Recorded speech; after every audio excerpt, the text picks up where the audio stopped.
Hello, and welcome everybody to the third episode of Do Your Own Research, our new Defiant IC3 sessions where we're trying to dive into all different areas of the crypto industry and how research and development, academia plays a role in all of that.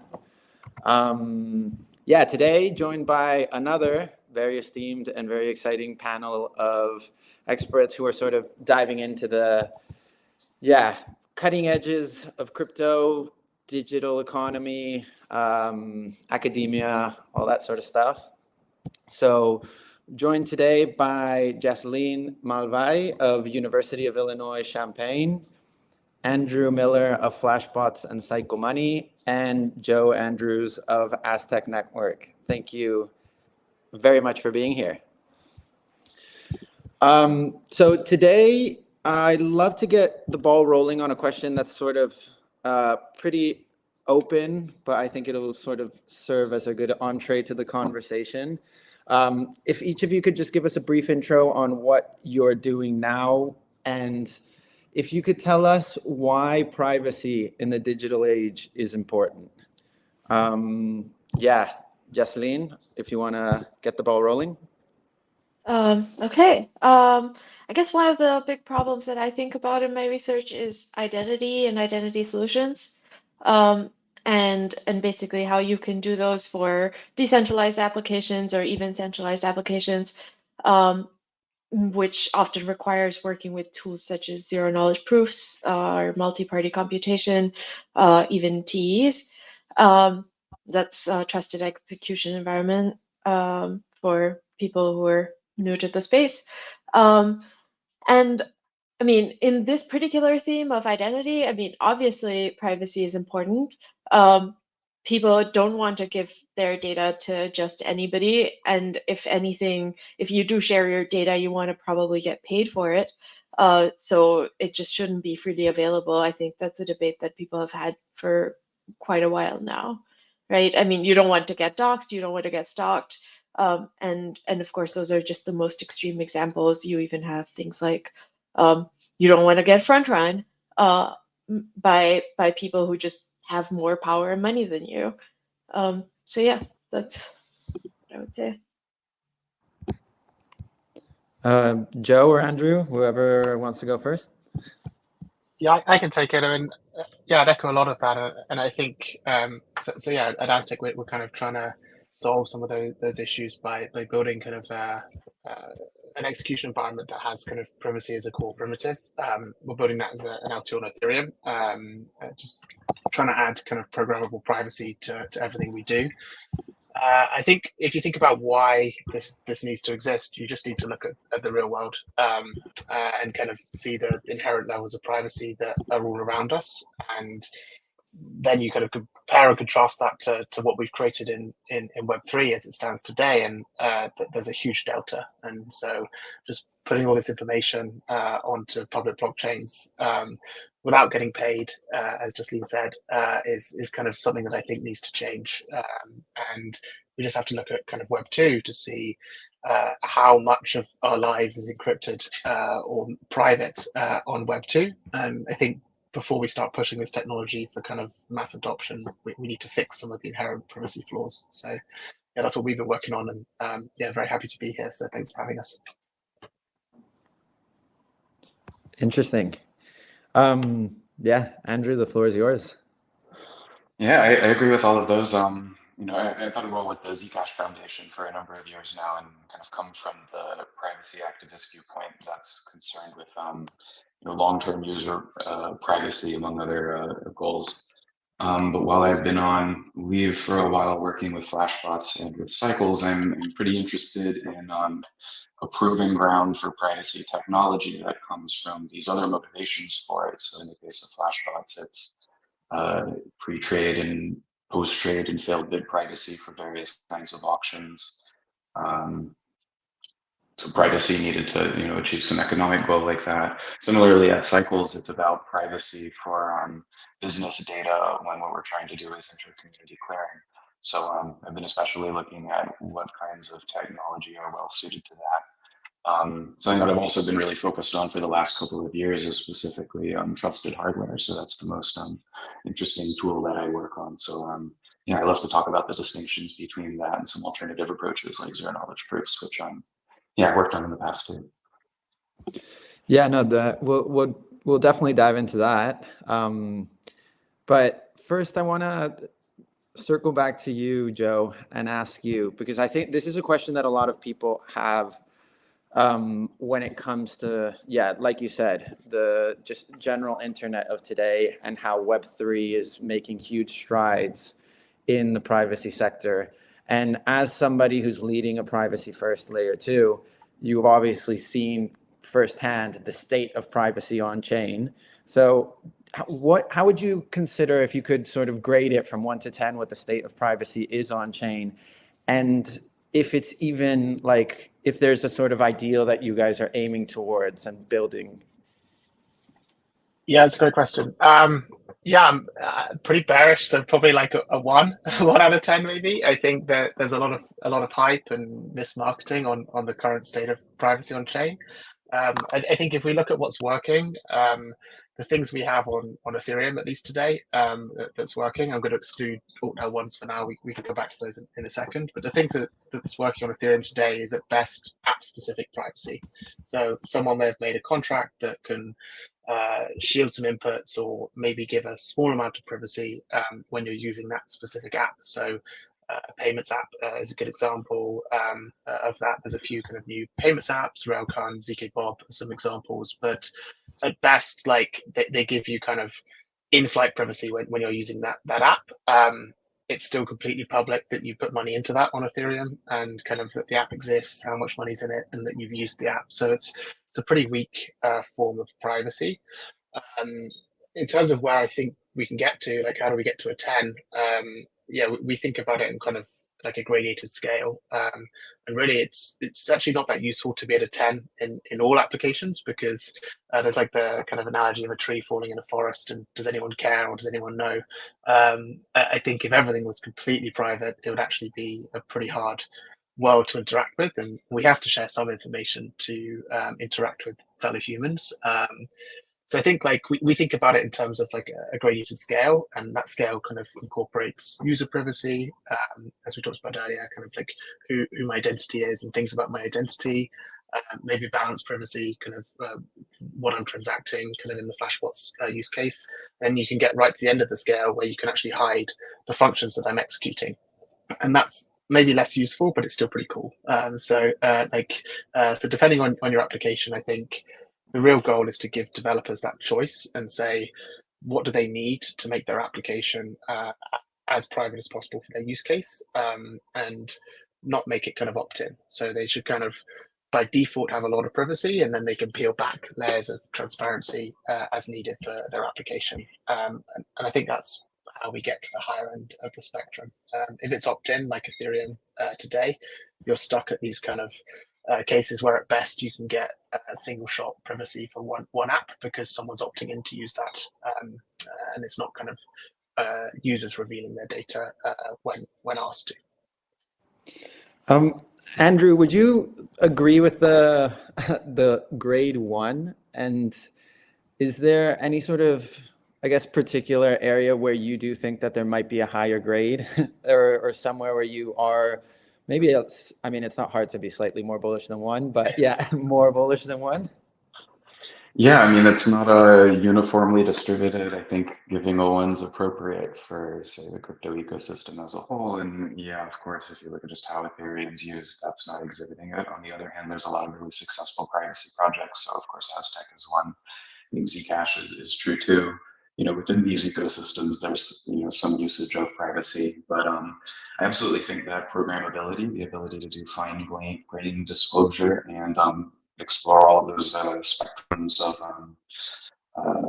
what context you want to keep information contained within, disclosing to some but not everyone, disclosing based on conditionals and rules, all sorts of things like that. I think that's the really interesting, rich design space. So any project that's exploring that, and there are a bunch of those, I think are doing a great job. And the hope is just that enough of these land, and if they're platforms, then they bring privacy to killer apps on them, or if it's individual apps, then at least they set a good example template that others can follow. So yeah, one overall right now, but lots to be optimistic about. Would you like to see more pressure from developers or from users when it comes to the whole privacy conversation? That's such a great point. I mean, one of the things I've been thinking about a lot is that I've seen this throughout the research career and in industry, but you know, things get driven by momentum with user feedback, and you don't really get that steering you towards security. Just in terms of getting like elicited preferences from users that are going to rank that as a priority or pay for it in some way. So it has to come from somewhere. I think that it often does come from developers and researchers too. So maybe that's a connection to academia. I think that there's a general sense around the technically informed people that this is the right way to do things, and so there's a lot of support for that. But it's better when it comes from users. I think if it doesn't end up coming from a combination of developers and users, then it'll have to come from regulators, and that's the worst case scenario. So I think it's kind of a, you know, it's an important topic to discuss this way, because we may be at the precipice of either successful self-regulation where we get to set it under the terms that we want, but do a good job for society, versus you know, not finish that work, even, you know, among those who are trying real hard at it. And so yeah, I hope it comes from some combination of those. Yeah, I agree. I sometimes do think that the privacy conversation is sometimes just too technical, and people end up believing that privacy becomes this sort of unattainable goal just because there's also like a pervasive idea that privacy online is something impossible to achieve. And I think it would be interesting, Jasleen, if you could give us the sort of background on how academia is looking at this sort of stuff, what your research is telling you, and yeah, are researchers as bearish as we are to the whole privacy in the internet age? Well, okay, let's break this down, right? Well, internet age, maybe let's talk about Web3 age, and limit it to that. What I personally think is that blockchains are both overutilized and underutilized at the same time, and that partially causes some of these privacy issues, and also in a sense like adoption issues for blockchains themselves. In particular, I think one thing I would like to introduce to this conversation, that I think academics have been talking about for a while, but maybe the blockchain ecosystem hasn't been talking about as much. Maybe one project I've seen that is talking about this is WorldCoin, and what I'm talking about is the idea of transparency for like basically centralized applications, which I think is a nice middle ground.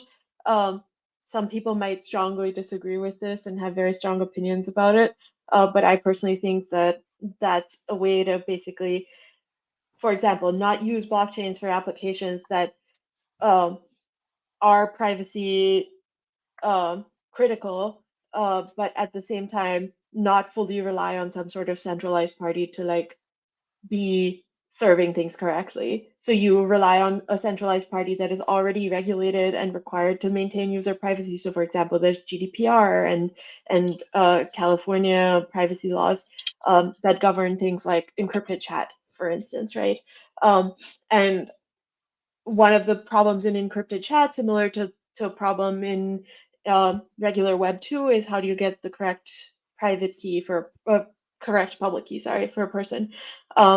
And you already have encrypted chat systems that serve these public keys to users, right? So you could use these sort of transparency infrastructures to then hold these companies accountable for serving the correct thing, not serving incorrect things, which is exactly what blockchain was meant to do. But at the same time, leveraging the privacy that is already provided by existing Web 2 or Web 2 adjacent infrastructure, right? So I think that's one thing from academia that really kind of hasn't transferred over. And in that sense, blockchains are really underutilized in decentralizing-ish centralized architecture. But also there are things that are getting decentralized. There's a paper from I think 2014 called Ethics, which is basically doing a similar thing for public keys, but like straight up on chain. And so now everybody can see every time I change my phone number or every time I change my phone and things like that, which is not desirable, right? So I think making strong models for like when actual on-chain is required and when it's useful to build an application fully decentralized versus when it's useful to potentially have some sort of centralized model and use the blockchain for accountability, I think is one thing that maybe needs to float out of academia. How do you propose, if you have a proposition, it doesn't have to be anything really concrete, but to sort of bridge that gap? I mean, it's funny because we talk about bridges in the crypto space a lot, but yeah, if we can bring stuff from one side to the other, especially to fill in those gaps that you're seeing. If you have any ideas of what us as Web3 like crypto native users can not only be using but also be asking more of, and how researchers can also be looking towards the crypto space for different ways to also implement those sort of solutions or research those sort of solutions. I think to some extent it's also just a scientific communication issue where like there aren't necessarily, I mean, I guess something like this is very useful for telling people that some solutions like this might exist, right? I don't think a lot of people even know that things like this exist. If most of where we're talking about this is at academic conferences and in advisor meetings and things like that, like that's not something that is getting widely heard about. I think that's changing a little bit with, for example, I interned at WhatsApp working on actually this exact key transparency problem, and some of the cryptographers internal to WhatsApp really pushed for getting this type of transparency deployed. So if I think it's a combination of making users aware of things, making other developers aware of things who are Web3 native developers who are maybe working more on, straight up smart contracts on Ethereum, things like that. And then to some extent, um, academics / cryptographers who've switched over to other types of work, pushing for deployment of things that academic cryptographers have already sort of concluded, yeah, this is the right thing to do. And obviously everybody should be doing it. I mean, I'm not going to go deploy it right now because I have other papers to write, but obviously everybody should be doing it. So it kind of, I think, goes in, takes a backseat in academia a little bit. How do you view it, Andrew? Because you've also have a lot of background in academia. You've been in the space for, if I'm not mistaken, like 2011 or 2012. So I think if you could share a little bit more on how, for example, going back to what you said in the beginning of this conversation about how the hardware space has evolved a lot versus, for example, ZK technology. And if you could share a little bit of that sort of timeline that you've seen even from before these types of technologies have come to be, and how that sort of laid the groundwork for what's being built out now. I mean, there's, I guess, two cool threads to go there, but the one I wanted to respond to is more along the lines of how bridging between Web3 or blockchain and industry has gone. I've made it a personal point to care about the industry and academia interactions since back then. At the time, one of the things to do was just to write a good survey paper that included all the discussions on Bitcoin talk forums, where that was really when the open source Web3 people really started contributing up to topics, related research and topics that normally had the domain of only academia. I've absolutely noticed over the time, and with IC3, one of the main goals has been to stay very closely involved with industry, try to listen to their problems, do the groundwork of translating and packaging things to industry so that they're more easily used. Focus on open source software and such. What I have now as a current thought is a couple of things. Well, also one for me personally, I think I've decided that a way that I want to do this is by getting even further within industry. So that's how I've worked for the past couple of years. I think broadly an insight about, I've noticed academia does two things kind of in the opposite direction, time-wise, different than industry. One is going really slow and one is going really fast. So going really slow in the sense of bringing, say, validation or prioritizing security and being very careful and considering all things in a way. Those are some unique attributes of the academic approach to things. But academia is also often a huge innovation driver. And I think that one of the ways that is possible is because when you do validation and research, you're essentially testing out an idea by providing some sort of validation for it. When you do things in industry, of course, you release them on market and you get market validation, and that's great, but it's not even that it's not controlled, because it's really realistic. If it really works in market, it had to do everything well, but it has less power and therefore can be harder to do. You have to get your marketing and your developer relations and all of your things right to succeed in the market. Whereas with lower resources, lower authority, if you just have an idea, you might go through some alternate validation, and that's good enough to propel it as research innovation. I don't know where that leaves us. That's just on my mind. Would you like to see? Yeah, go ahead. Sorry. I was just going to say, I think like the exciting point is like where we are right now, because I think for like I'm not an academic, so take this with a pinch of salt. But I think sometimes we've been kind of stuck with like proposing new ways of doing things to industry, and that requires like a paradigm shift for it to be adopted. And those are the harder sells. But there's been so many great advancements in kind of the underlying cryptography, like the proving systems, whether it's the hardware in TEs through to like the proving systems in ZKPs, that I think we can kind of meet industry where they already are. So if you're using an RSA signature, or you're using kind of something that has existed on the internet for a while, we can now prove that kind of signature scheme, or we can use that in a TE. And I think that's a big unlock, because before we were kind of like proposing a paradigm shift, which is like, hey, adopt this new tech and you'll get all these benefits, but the barrier to adoption was huge. And now it's just strictly additive. Like we're seeing a lot of use cases in the DYOR ecosystem around this already, with kind of proof of passport or TLS notary, those sorts of cases where we're meeting the internet where it already is, rather than trying to kind of change it. So I think that's like we're at the precipice of maybe a big unlock in terms of adoption in industry. And at Aztec, do you often look towards the sort of research and develop, or where does the research and develop side of things affect or influence the ways that you are building, both your underlying technology, how you're approaching maybe other developers in the space, the conversations that you're having with other protocols and other builders? Yeah, it's a good question. And then like Aztec wouldn't be possible without kind of a lot of prior art going back kind of 20-25 years. But we have made a lot of advancements, or I'd say Zach and our kind of crypto team, Ariel as well, have kind of pushed some of the state of the art in terms of what proving systems can do. So in 2019, like the Plonk paper was published, which was kind of new research.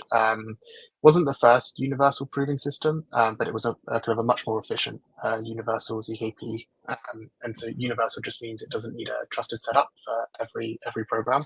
And so we've had to kind of, I guess, balance on a bit of a tightrope, investing in research in order to kind of push the cutting edge, and also shipping products to kind of stay relevant to the market. And yeah, we're kind of 3 or 4 proving systems later, and so sometimes we haven't got that balance quite right, but we're pretty confident that the latest kind of proving system does everything we need to ship kind of mainstream products. So I think it's always going to be a bit of a balancing act as the underlying tech advances, but at some point you've got to kind of see what's actually buildable and ship it to market to get relevant feedback. So yeah, we've had to do a bit of both, but definitely there's been a lot of crypto research and new cryptography published from the Aztec side of things. And circling back to the sort of hardware versus ZK proofs and ZK technology, where do you stand on that? Because like a question that that I think gets tossed around a bit is planning on sort of ensuring the long-term scalability of things or of blockchains, while also, yeah, ensuring privacy, sustainability, and a lot of ZK, yeah, technology is scaling vertically, so it's very hardware dependent. There's, yeah, controversial subject in the crypto space sometimes is energy intensive technology. So where do you stand on that conversation, and what is Aztec doing to either, I don't know if push one side forward or keep the balance in place in those conversations? Yeah, I think a lot of the pushback currently for ZK tech comes from people trying to prove the Ethereum virtual machine, and there's no privacy in doing that. There's some kind of overzealous usage of the word ZK. Really, they're using verifiable compute to kind of prove the correct execution of an EVM block, and the EVM is not optimized for kind of efficient proving in any form of ZK proving system.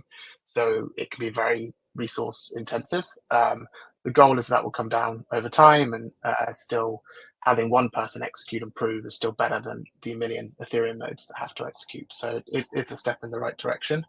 But for Aztec, because we're not using the EVM, we've built an execution environment from scratch that's optimized for privacy. Like proving the blocks is kind of it's not the main issue. Like we're optimized for kind of proving on phones and consumer devices. So we've already had to make a lot of advancements and trade-offs in the proving system to make sure that a user's kind of proofs can run in seconds on a phone. And so it's just a very different trade-off space. So yeah, I don't think the energy side of it maybe is a good argument. In terms of like how these technologies can link together, I think they're very compatible. They serve different uses really in my head. So kind of in the TE use case, it's kind of I think it's good for kind of like short-lived privacy. So kind of stuff where like you need privacy for maybe 5 minutes to perform kind of a sensitive order book kind of algorithm, but actually post fact you don't actually mind if that's been revealed. You just wanted maybe the auction to be private.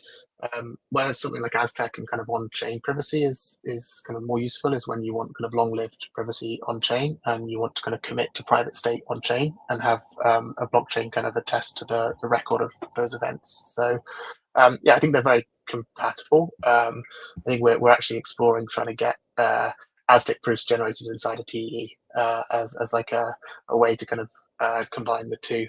So it's, yeah, I think pretty interesting horizon there. I'd really want to use that software. Joe, could I ask what on Aztec, do you think are the most compelling applications that especially rely on the privacy to work as opposed to the patching and other non-strictly privacy features? Yeah, I think there's probably 2 or 3 categories that spring to mind. The simplest is kind of just gaming. Like imagine we're going to play a game of poker, and I can see the flop, or I can see your hands, the cards in your hand. It's a lot less fun when you know the outcome. And so that doesn't need kind of like full on-chain privacy, but there's definitely some hidden information mechanics that are needed. And so this whole idea around kind of gaming is a vertical we're pushing quite hard. And then the second one is, I think, one that was mentioned earlier, just identity. Like everyone, I think 190 countries are signed up to the e-passport kind of doctrine, where passports have like an NFC chip in them, and there's a signature in those passports from kind of an issuing authority who's basically the government of your country. And we're seeing kind of some really cool use cases where you can prove you're a member, we have a passport from a particular country, you can prove that you're above a certain age, and that information is kind of attested to by like a state actor, and you don't have to reveal anything about your identity and share it with a third party in the process. So you're kind of able to prove that client side on your phone and selectively disclose just as much information as you need to enter some application or service. So those are kind of the 2 most exciting ones that are close to my heart. But yeah, I'm sure the design space is going to kind of explode as we see more developers playing with this. I think that the wrong way to look at this is look at the EVM and public blockchains and say, how do we add privacy to that application? Because by definition, the developers were kind of almost like a selection bias. They were building something in an environment where privacy was non-existent. So it's the wrong type of application. So as we see people have more access to programmable privacy, I think there'll be an explosion in kind of more interesting use cases than we can think of today. But yeah, that's the tip of the iceberg, I hope. I'm going to ask this. This is a sort of open question to the panel, whoever wants to take it. But we talk a lot, we've spoken a little bit here about identity or, having something that's not regulatory enforced, but rather bottoms up. And I'm not sure how that happens, because at the end of the day, if we're talking a lot about how, and I want to gear this specifically for the question on identity, because identity is something that's very interlinked with governments, regulators, authorities. I think that's one of the biggest sort of concerns, that there's a lot of people who in fact don't have access to quote unquote government approved identity. And to do so in a private way, to do so just as like give people identity is already a hard problem, but then to do it in a private manner that respects, whether they have health issues or their age or any sort of political inclinations or all these sort of cascading effects. How do we match that up? How do we create that sort of bottoms up approach if we want it, and make it sort of aligned with a regulatory enforcement that might be aligned with private facing or consumer facing applications, cryptographic protocols, what users or what people who today are quote unquote unidentified might actually desire? I know that's a lot of that's a big way to ask the question, and you can branch off in whichever way you want. But yeah, I'm interested in that sort of balance between top down and bottoms up for something that's very closely in the middle, like identity. Maybe I can get us started on this one.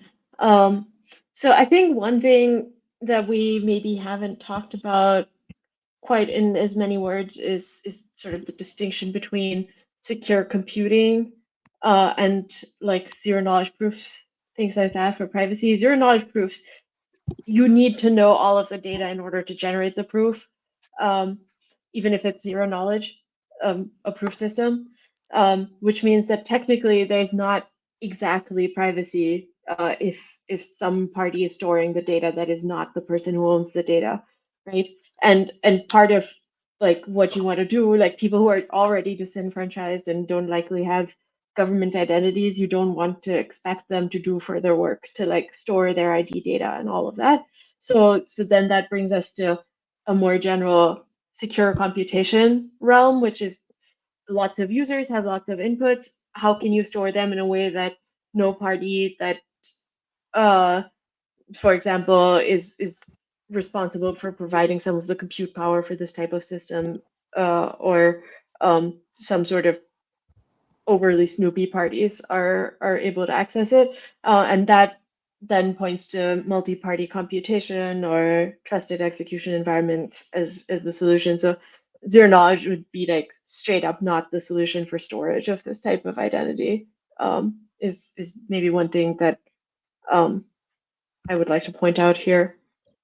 I don't know if I fully agree, because I think like in your example, like you're kind of assuming that that the data had to go to a third party to produce the proof. But if the data never leaves my possession and it's my data, it feels like the best of both worlds. It doesn't apply to all use cases. Yeah, but of course. I think like there's a distinction between like a user making a proof and like a third party making a proof, and that's where I see the distinction between kind of useful zero knowledge proof systems and maybe verifiable compute if someone else is doing it for you. Yeah, I mean, maybe to kind of add my 2 cents to the question, I think if someone doesn't have any form of like recognizable ID, I think a good thing that these kind of Web3 systems can do is help them build something up in layers. And so they may not have a full ID, but they may have a social media, or they may have an account with an email provider. Maybe they have like a single-use debit card that's like only lets them spend below a certain threshold because they don't have KYC. There's all these things that they can kind of add in to like an aggregate kind of ID scheme, and you don't know that this is kind of Joe Andrews, but you know that this is potentially one person, and so you can start to get like maybe like a lower level of proof of personhood before you have to start scanning eyeballs or anything else, just by aggregating kind of different IDs. Yeah. So Yeah, I I'd mean, love to go over this again. I mean, I mostly followed that, but if we go into weeds on one topic, I mean, this was pretty important. So, I mean, what I heard was two different views about how a TLS notary kind of application would work. I mean, I get the appeal of trying to stick to user-generated proofs as opposed to some intermediary, but isn't the point that that's somehow something that even with you need more things to change? Like, it's hard to make that right backward compatible because just TLS, for example, you get a vacuous guarantee if you just make a zero-knowledge proof about the transcript you saw, because you can't fundamentally spoof that transcript client-side. yeah, so for TLS today, like you need a trusted intermediary to kind of also sign the data, and you're trusting the notary in that example. I think there are some pretty interesting kind of modifications to the HTTP standards, though, which have authenticated signatures. And so as soon as you have that, you like, I think it's gone from draft to standards track in February. I can't remember what the RC number is, but as soon as you get some kind of changes to the HTTP standards, you can just make a proof, and you have enough information in the kind of HTTP payload. I think ZK email is a good example of this working well, where you don't need the intermediary. In every kind of email, there's a signature that's signed by the kind of, at least the sending email service, and so you can prove certain things about emails in your inbox, and there you can just make a client-side proof, and you get those guarantees. Yeah, maybe earlier TLS was a bad example because it's not quite there yet, but people are kind of pushing it anyway because for some applications the security properties are sufficient. Yeah, it's interesting. I mean, that's the example of industry then meeting, the security research community where they are in a way. And I guess it does leave us with a little bit of a dilemma right now, just because I hear you saying maybe don't allocate everything towards trying to fix this backward compatibility with TLS because the shift is coming imminently. And yet at the same time, it could still be done. Just that's one example that requires these other techniques. Yeah. Yeah, I'm not sure what imminent is in a standards body, but I think it took years to get to this point. So my view is that going from draft to standards is as imminent as we can get, but it could be another 15 years. So depending on the variants there, we may have to wait a bit longer. I'll try and find the standard right now. Maybe some people in the audience, if they're in the standards body, could push it along for us. by the way, do you have a response you want to make on the? I'm sorry to cut you off a second time now, but I'm interested if you have a response on the, what it takes to make it realized identity benefits in the sense of compatibility with expectations from regulators or authorities of any kind. Yeah. Let's come to that in a second. I do want to say, Joe, that I don't think you and I are in disagreement. I do agree it's best if users can store things and users can do stuff with, say, a private key that they can associate with some sort of long-lived data on their device. What I'm trying to say is key management is a hard problem, I guess. Is maybe the TLDR, and that's where the secure computation things come in. The second place, I guess, where secure computation does play a role is the compliance question that Andrew is asking. And actually, we did work on Candid, which is a decentralized identity system it basically focuses, among other things, on ensuring compliance with AML, KYC regulations that require basically screening for anyone who's on a particular sort of do not include them kind of list. And this in the US this is called the OFAC list. And actually we have a prototype that goes with that paper. I mean, it's relatively simple, but the whole point of the paper was to show that it can be done, that these things are not in conflict.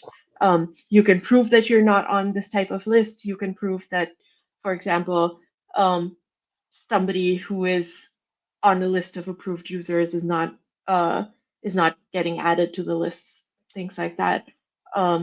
So yeah, I think all of these tools essentially in Candid, for instance, come together to show various facets of the problem. One other thing, That's- I guess, go ahead. That's super cool. Yeah, that's super cool. Yeah, I guess one other thing. So we did also, as part of that paper / a paper that we wrote before that with Ari Jules and some of the students from that group at the time. It's called DECO. I don't know if you guys have heard of that. That's basically zero knowledge proofs for TLS transcripts, where some party sits in the middle and makes sure that you are legitimately having a transcript. And they don't actually need to be anybody who like assures things, or they don't have to be an authority per se. They can be an authority for a particular application. And as long as a TLS session is going on, they can help basically approve somebody for some sort of application based on email accounts and things like that. And I think the big problem, by the way, there is also programmability and like efficiency of various things. By the way, this is like part of what we're using DYOR for, is like, can you make certain parts of this sort of TLS interaction really easily decipherable, and like, can you actually make statements about the contents of the TLS session in a way that's easy to program? Where does fully homomorphic encryption come into play in all this? Comes into play when I leave my watch at home and grow old. I can add to that. I mean, I think like FHE kind of sounds like have your cake and eat it, but at least in the Ethereum space, it's I think it's a bit of a kind of like false dichotomy, because like we're trying to scale throughput of Ethereum, but with all of these kind of L2s and maybe add different features, and like in my head, like the wrong way to scale is by taking like an FHE computation, which is like at least 100 orders of magnitude. It's 100 times, not orders of magnitude, more computationally intensive. Maybe it's 1,000. I'm not sure what the current benchmark is, but taking that computation and asking every single node of a network to perform it is going to result in either a very centralized network or a very slow network. And so, like, I don't think it's a good solution to adding scaling and privacy to something like Ethereum. I do think that it can help with like some specific applications. Like if you can have an FHE server that's not doing kind of the EVM, which is a very uncomputationally friendly kind of VM, and you maybe can have like some more optimized primitives for your application. Maybe you can kind of again use these technologies together to get the desired outcome. So you could have kind of some things running in with FHE, some things running with ZK, and you can assemble them to get the best of both worlds. But I think, yeah, at the moment the narrative is maybe running ahead of where the tech is, and we maybe need to rein it in a little bit, because it's still kind of maybe closer to research. I mean, I have a short rant about FHE that's consistent with all of that. You mainly spoke about the downside of FHE because of its performance. My bigger concern with FHE, which isn't a reason not to use it, but you need to understand this whole design space, not just FHE. Even with FHE, which basically, maybe I'll backtrack, right? So FHE says you can have a public key system where you can encrypt some sensitive data to a public key, and untrusted workers can compute an encrypted function of that encrypted data, and you get the encryption of the function on the data. So then you can decrypt just the output of the function without having to see the intermediate values. Someone has to hold the decryption key. And so really the way the proposal works is that it's a lot like multi-party computation, where you have some threshold polynomial systems. So you have, say, 3 out of 5, have to be trusted for your integrity and privacy guarantees of this. So you'd say they hold, a multi-party computation. You could have those 3 or 5 nodes, do the work, but it would be really expensive in bandwidth because they have to do all these round trips of communication with each other. What FHE offers is that you could make it really communication cheap because you can outsource the work of computing on the encrypted data. These K of N nodes just have to be involved in decrypting the final output. And so it's a little bit of judo or a trade-off because you're shifting less work by trusted parties into more work, but it's to outsource untrusted parties you don't have to care much about. And that could be really appealing compared to MPC. The thing that I think is most important to note, and it's a reason why even in a future where we use FHE, you'd also want trusted hardware in conjunction with that, is you're still trusting those K of N parties to decrypt just the result and only the result. And the problem with the FHE schemes understood today is that the key that lets you decrypt the result also lets you decrypt the original inputs and the intermediate results. And one of the best ways of getting around this problem is with trusted hardware working in concert with that K of N switch. So it's not a matter of if it gets fast enough, FHE will replace trusted hardware. It's that if it can get fast enough relative to non-FHE best MPC, then it could work in conjunction with trusted hardware for an ideal system.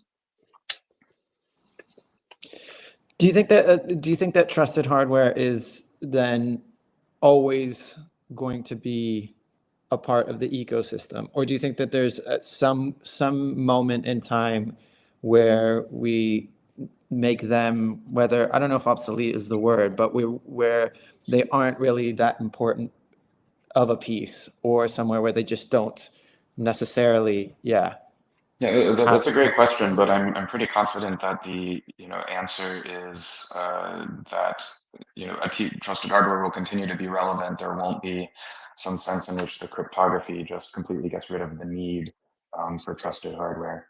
I think that's pretty meaningful long-term limit. In other words, one of the ways to arrive at this as a cryptographer is to consider some hypothetical world in which some of the things that we consider slightly out of reach objects in cryptography are available. There's this breakdown. I'm not a theoretical cryptographer, so I get this wrong, but there's like Cryptopia, mini crypts. These correspond to different levels of assumptions of how much cryptography works in there. One of the interesting thought experiments is even indistinguishability obfuscation, which is up there at the very top of, if all the cryptographers' dreams are true, then we can have that.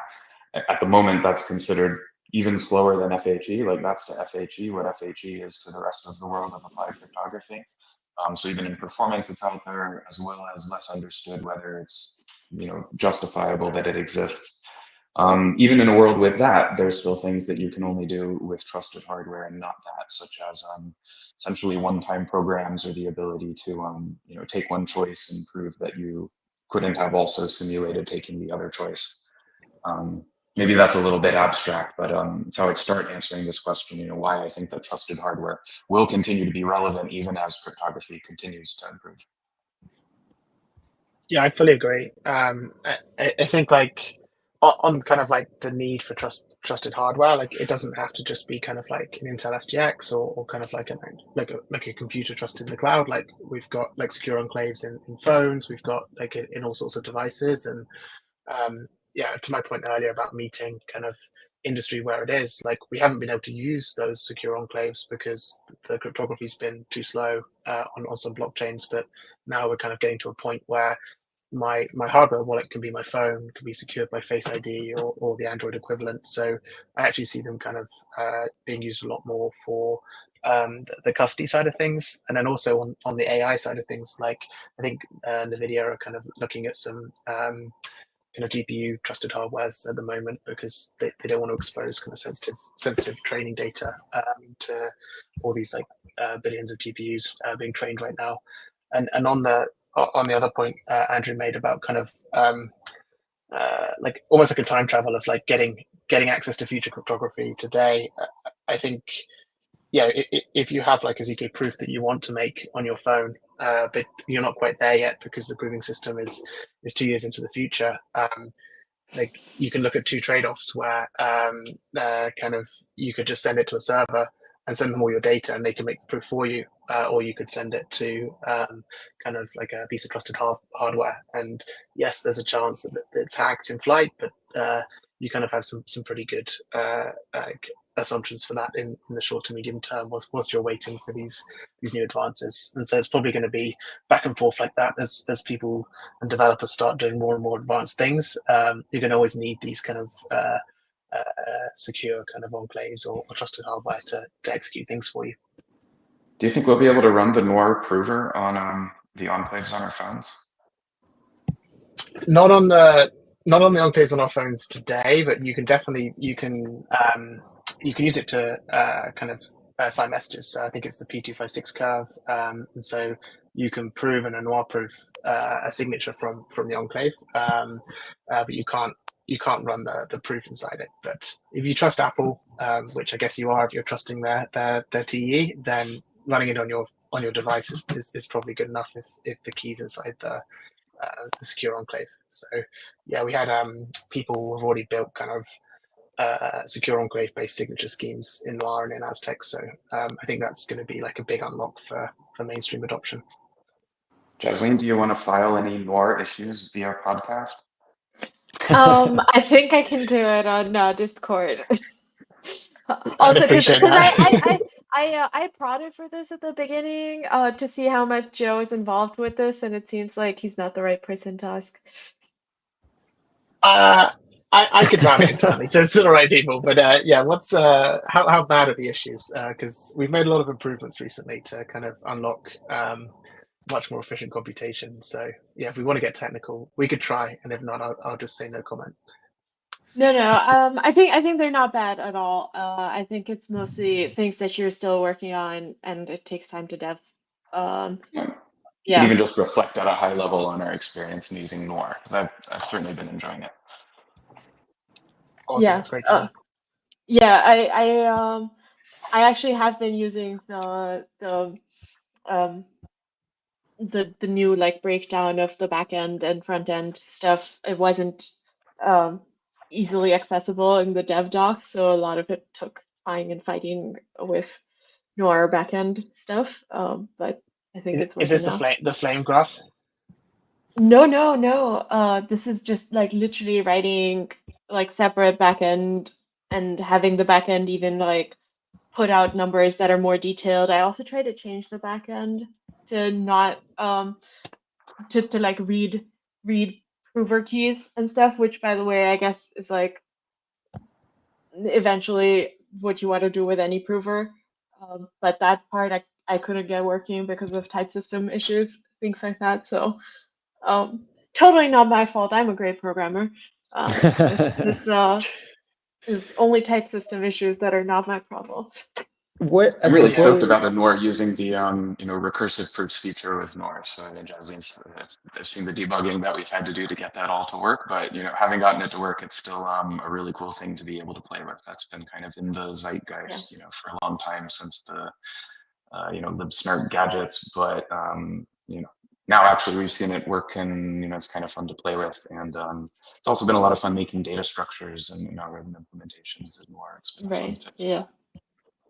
Yeah, the new proving system cuts down recursion a lot there. So I think you're probably still stuck with the ultra prompt proving system, which is 30 plus seconds in WASM to do a recursive proof, but the new one is kind of much less than that. So it's coming soon. Oh, so exciting. yeah, if you want to go even more into kind of the dev branch, then I encourage you to try that one. But it's very kind of use at your own risk at the moment. Yeah.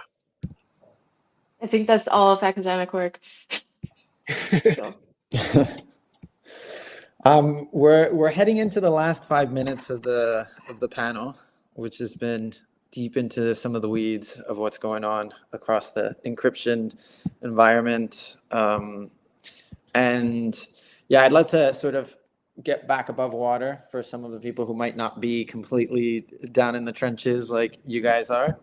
and sort of take it back to sort of, so I've got two questions I'd like to end on, but I'll start off with one, which is something that you touched on, Joe, which is this whole idea of scaling through layer 1, layer 2s, and how maybe, is that the best way to achieve privacy, and should we still be trying to achieve some degree of privacy on chain? Yeah, that's a tough question. So I think that, yeah, kind of, I'm going to assume by layer 2 you kind of mean linked to Ethereum, because that's where most of them are at the moment. I think it's there's a few reasons you want to build a layer 2, and in our head it's because you have access to one of the largest pools of kind of liquidity and capital that you can bridge trustlessly to kind of the layer 2 chain. Like if you build your scaling solution or your privacy solution as an L1, you have some trust assumptions to bridge to that chain, unless you can build like a full proof of each other's consensus on each chain, which is very complex. You have some trust assumptions to bridge funds between it. So one of the main reasons that people are trying to scale via L2s is because you have access to all of Ethereum's liquidity, which is, there's a lot of liquidity on Ethereum. And the second is just, yeah, the developer pool is very large of Ethereum developers compared to these other chains. So I think for those reasons, it is the best, but it doesn't mean it's the easiest. Like it's a lot easier to, well, not easier, but it's simpler to go and build an L1 that has privacy, because you can change how consensus works, you can change the cryptographic primitives you have available, and so you can kind of you can make things easier for you as a kind of a developer trying to add privacy. But I think you're kind of faced with this kind of problem of like, can you get liquidity? Can you get developers? Like, are people going to care about this? And for me, it's the wrong trade-off, because I really think you need to you need to start with kind of the user adoption, and kind of that's where things come from. So yeah, long way of saying, yeah, I think it's probably the best way of doing it. It's just there's a lot to build. Yeah, I can imagine. Andrew, would you agree with that with Joe, or is there anything that you might be seeing that can be done on layer 1, or that is happening on Ethereum's layer 1 that we're sort of overlooking? Yeah, it's tough. I mean, I think so much credible momentum and legitimate, broad and deep ecosystem has formed around these transparent smart contract blockchains. And so, that has to be respected and plays a big part of it. It's too useful to just say, well, we need to switch to a world where you just don't have that available because everything is private and that's the only thing that's there. At the same time, it's one thing to provide privacy app by app as something you just try to encourage because it's a good thing, versus something that delivers privacy as its a core thing and actually delivers value to people and perceived and realized value by using the privacy. That can be a way to get a beachhead into these.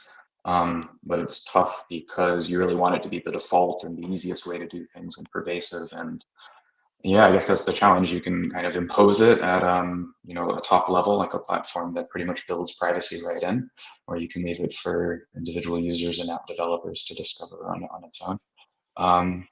I feel like I can see what this space is, but don't have really any clue what the right solution to select among those is. Yeah, I can add a contrarian maybe thought as well, that I think there's actually a much bigger universe of kind of maybe zero-knowledge proofs or privacy apps that don't need to be on chain, but we can add a lot of this new cryptography and kind of fix some of the data leakage in the Web 2 world. And so, yeah, I think I'm excited about both, and especially kind of like for the DYOR ecosystem, because I can create a proof of some information and I can give it to Andrew, and I don't have to share that information with him anymore. And so there's lots of kind of like peer-to-peer or kind of like NFM kind of like models where you don't need distributed consensus and you don't need kind of like the full power of Ethereum to kind of actually settle those transactions. So I would encourage kind of people listening, if they're developers, to think about which applications need to be on chain because you need global distributed consensus, and which applications just need kind of the benefits of this new technology, and there's a big difference, I think. So yeah, you only need consensus in some applications, not all. Jasleen, I'll toss the last question at you, which is sort of which is tying both of those ideas together, which is this idea of sort of, does privacy match up with an open and transparent system?